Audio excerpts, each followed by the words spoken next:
ating pastora, Karen Pahoyo.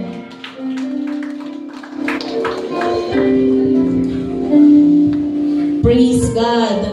Isa pong mapagpalang gabi sa ating lahat.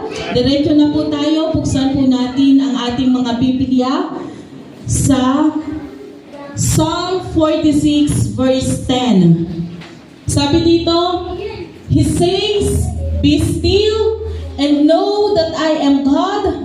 I will be exalted among the nations. I will be exalted in the earth." Palakpakan po natin ang ating Panginoon. Hallelujah.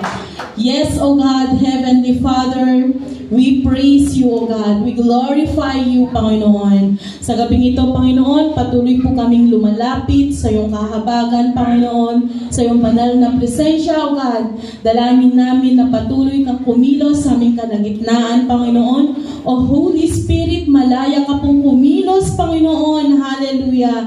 Dalangin namin na ikaw ang siyang patuloy, Panginoon, na magturo sa amin, Panginoon. Itago mo lamang ako sa iyong likuran.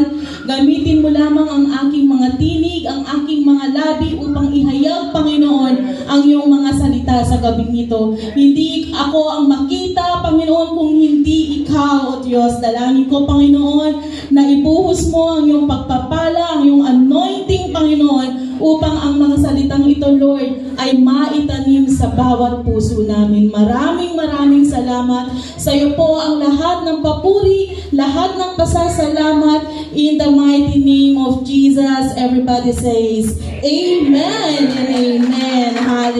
Hallelujah. Ayan, magandang gabi po muli sa ating lahat.